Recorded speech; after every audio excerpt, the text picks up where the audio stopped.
इस तरह मेरे कप्तान अपनी हुकूमत गिराने वाले से ही हुकूमत दिलवाने की दरख्वास्त कर रहे हैं।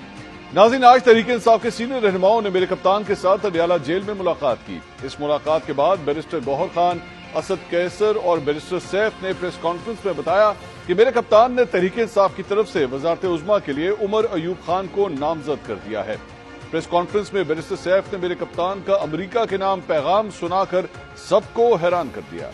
खान साहब की तरफ से ये मैसेज है, अमेरिका की तरफ से जिस किस्म का बयान आया है उसमें मजीद वजन डालना चाहिए। पाकिस्तान में जो इलेक्शन हुआ है और उसके अंदर जो धांधलियां हुई हैं, पाकिस्तान तहरीक इंसाफ को जिस तरह से इलेक्शन प्रोसेस से आउट करने की कोशिश की गई है, उसकी मजम्मत और उसके हवाले से आवाज उठाना ये अमेरिका का फर्ज बनता है। जो भी लोग इसमें मुलविस हैं उनसे कहे नासर रसूख इस्तेमाल करे, वो इसका सदेबाब करें।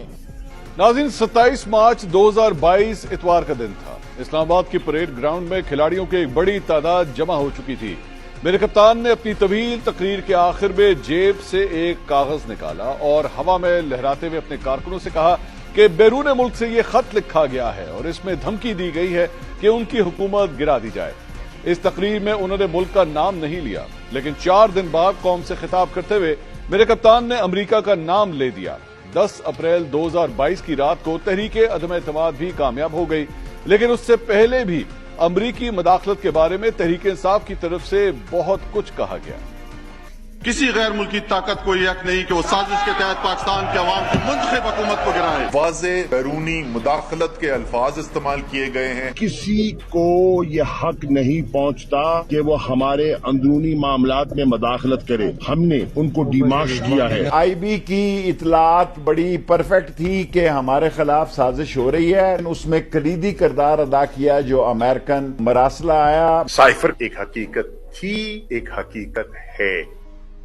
नाज़रीन, तहरीक अदम एतमाद की कामयाबी के बाद से तहरीक इंसाफ के कारकुनों को यकीन दिलाया गया कि उनकी हुकूमत को एक बैरूनी साजिश के जरिए हटाया गया है। अमरीकी मदाखलत का जायजा लेने के लिए कौमी सलामती कमेटी के इजलास हुए, एलामिये जारी हुए। DGISI और DGISPR को अमरीकी मदाखलत के हवाले से मुश्तरका प्रेस कॉन्फ्रेंस करनी पड़ी, लेकिन मेरे कप्तान अपनी बात से पीछे हटने के लिए तैयार नहीं थे।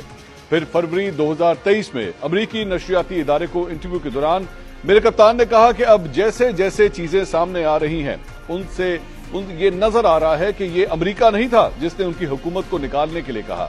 मेरे कप्तान ने मजीद कहा कि बदकिस्मती से जो शवाहिद सामने आए हैं उनके मुताबिक ये साबिक army chief general Qamar Javed Bajwa थे, जिन्होंने किस तरह अमरीकियों को ये यकीन दिला दिया कि मेरे कप्तान अमरीका मुखालिफ हैं। इस यू टर्न के बाद उम्मीद की जा रही थी कि मेरे कप्तान अपने अमरीकी मदाखलत के बयानिए से पीछे हट जाएंगे, लेकिन मेरे कप्तान ने किसी एक मौक़िफ़ पर खड़े रहना मुनासिब न समझा। दिसंबर में मेरे कप्तान ने जेल में अपनी बहन अलीमा खान से मुलाकात की। इस मुलाकात के बाद अलीमा खान ने अडियाला जेल के बाहर मीडिया से गुफ्तगू करते हुए कहा कि तहरीक इंसाफ अमरीकी सफीर डोनाल्ड लू के खिलाफ अमरीका में मुकदमा कायम करेगी। ये फैसला कर लिया है, इमरान खान के बेटे सलमान और कासिम यूनाइटेड किंगडम में केस करेंगे और एक केस हमारा फाइल होने जा रहा है डोनाल्ड लू के खिलाफ अमरीका के अंदर। नाज़रीन, पिछले 3 माह में डोनाल्ड लू के खिलाफ अमरीका में केस दायर होने की कोई पेशरफ्त तो सामने नहीं आई, लेकिन 8 फरवरी के इंतखाबात के बाद मेरे कप्तान ने अमरीका की तरफ देखना शुरू कर दिया है। एब्सोल्युटली नॉट, अमरीकी मदाखलत नामंजूर, हम कोई गुलाम हैं और गुलामी नामंजूर के नारे से शुरू होने वाला सफर अब अमरीका से मदाखलत की दरख्वास्त तक पहुंच गया है। जिनकी मदाखलत को नाजायज करार दिया गया था अब उन्हीं के सामने दुहाई दी जा रही है। मेरे कप्तान के इस ताजा तरीन यूटर्न और मुल्क की सियासी सूरत हाल पर हम 7 सवाल पूछते हैं। सवाल नंबर 1, 8 फरवरी तक तहरीक इंसाफ का इंतखाबी नारा गुलामी नामंजूर था। तहरीक इंसाफ ने अचानक इस नारे को भुलाकर अमरीका से धांधली पर आवाज उठाने की दरख्वास्त क्यों की?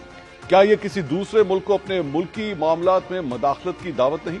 सवाल नंबर 2, मुल्क में इदारे मौजूद हैं, अदालतें काम कर रही हैं, फिर तहरीक इंसाफ अमरीका से ही क्यों उम्मीदें लगा रही है? सवाल नंबर 3, क्या तहरीक इंसाफ ने इरादी या गैर इरादी तौर पर यह मान लिया है कि इंटरनेशनल एस्टैब्लिशमेंट की मदद लेकर ही मुल्की मामलात को सुलझाया जा सकता है? सवाल नंबर 4, तहरीक इंसाफ डोनाल्ड लू के खिलाफ अमरीका में जो मुकदमा करने जा रही थी, क्या अब इस फैसले से यू टर्न ले लिया गया है? सवाल नंबर 5, जेल में इमरान खान से मुलाकात के बाद पीपल्स पार्टी से राब्तों की खबर आई, फिर अचानक पार्टी रहनुमाओं की जानिब से तरदीद कर दी गई। क्या तहरीक इंसाफ दूसरी जमातों से मुज़ाकरात के हवाले से कंफ्यूजन का शिकार है?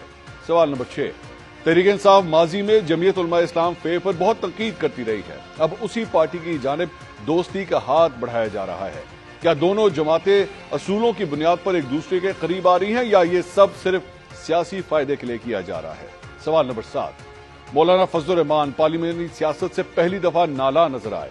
मौलाना 16 माह तक इत्तेहादी हुकूमत का हिस्सा रहे। अब अपनी साबका इत्तेहादी जमातों के हवाले से वो इतना जारहाना रवैया क्यों अपना रहे?